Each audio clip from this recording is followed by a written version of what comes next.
홍콩항생 중국 기업 지수를 기초자산으로 하는 주가 연계증권 3조 3천억 원어치가 녹인 구간에 진입한 것으로 집계됐습니다. 지난 21일에는 H지수가 7,835선까지 떨어지면서 작년 5월 찍었던 최고점에 비해 반토막이 났습니다. 불과 1년 전까지만 해도 증권사에는 확실한 수익 원천, 투자자에게는 저금리 시대를 이겨내는 중수익 상품으로 각광받았던 H지수 ELS가 어쩌다 투자자들의 발등을 찍는 도끼가 된 것인지 보도국 김성훈 기자와 함께 알아보겠습니다. 안녕하세요. 안녕하세요. 네, 연초부터 지금까지 이 H지수 ELS에 대한 불안과 공포가 계속되고 있습니다. 현재 상황은 또 어떻죠? 네, 현재 발행 잔액이 68조 원 수준인 ELS 시장에서 홍콩 H지수와 연계된 ELS가 차지하는 비중은 약 55% 정도로 37조 원에 달합니다. 전문가들의 분석에 따르면 H지수가 7,500에서 8,000선으로 내려가면 2조 3,600억 원, 7,000에서 7,500선에서 4조 6,400억 원, 6,500에서 7,000까지 내려갈 경우 전체의 약 38%, 8조 2,700억 원이 원금 손실 구간에 빠지게 됩니다. 시장을 패닉에 빠뜨리기엔 충분한 규모입니다.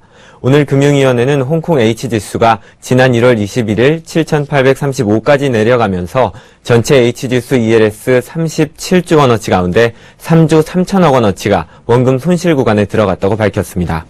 네, 확실히 이 원금 손실이 우려되는 상황인 것 같은데요. 하지만 원래 ELS라고 하면은 이 중위험, 중수익을 목표로 하는 상품 아닙니까? 그런데 왜 이렇게까지 리스크가 크게 된 것이죠? 네, 말씀하신 대로 ELS는 기초자산이 일정 범위 내에서만 움직이면 예금 금리보다 높은 4에서 8%의 이자 수익을 얻을 수 있도록 만들어진 중위험, 중수익 파생 상품입니다.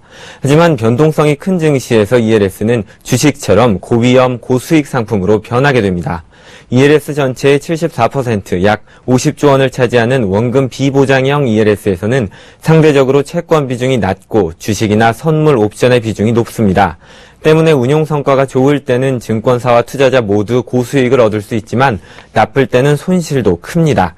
만기 시점에 고객이 가입한 ELS가 원금 손실 구간 아래에 있을 경우 고객은 수익은커녕 기초자산이 떨어진 만큼 손실을 보게 되는 것입니다. 네, 그러니까 시장 변동성이 크면 ELS라고 하더라도 고위험, 고수익 상품으로 변하게 되는 건데요. 그런데 왜 하필 이렇게 홍콩 H지수가 특히 더 문제가 되고 있는 거죠? 이것도 역시 시장 변동성이랑 관계가 있는 건가요? 네, 맞습니다. ELS의 주요 기초 자산이 되는 각국의 주가 지수의 성장세도 둔화되고 있고 ELS의 수익률이 떨어지자 변동성이 큰 홍콩 H지수가 각광받기 시작한 것인데요. H지수처럼 변동성이 큰 지수가 ELS 상품에 편입될수록 손실 위험은 높아지지만 증권사들이 고객에게 보장할 수 있는 ELS의 기대 수익률은 높아집니다.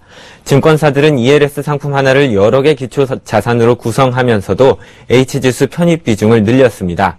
하지만 이러한 구조의 상품은 변동성이 커서 수익률이 올라가는 대신 여러 기초자산 중 하나만 원금 손실 구간에 빠져도 투자자가 손실을 보게 되어 있습니다.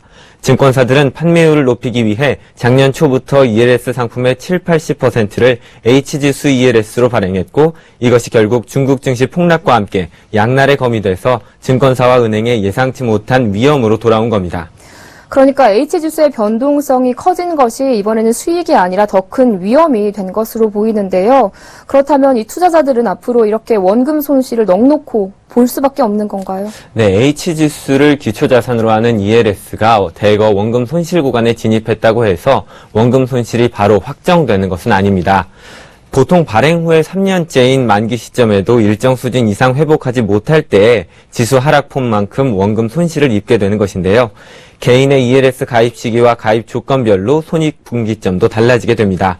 금융당국도 현재 시장의 H지수 ELS 공포는 과하다는 입장입니다. 하지만 비정상적인 H지수 ELS 쏠림 현상을 소극적으로 방치한 것 자체가 문제라는 지적은 많이 나오고 있습니다. 실제 금융당국은 작년 하반기부터 부랴부랴 H지수 ELS 발행을 줄이라고 나섰습니다. 전문가들은 앞으로의 전망에 대해 장기적으로는 H지수가 반등할 가능성이 높지만 이번 사태로 저금리 시대에 좋은 투자 상품이었던 ELS의 신뢰도가 훼손된 것은 분명해 보인다고 말했습니다. 네, 지금까지 홍콩 H지수를 기초자산으로 한 ELS가 어떻게 효자 상품에서 애물단지로 전락하게 됐는지 보도국 김성훈 기자와 함께했습니다. 오늘 말씀 잘 들었습니다. 고맙습니다. 고맙습니다.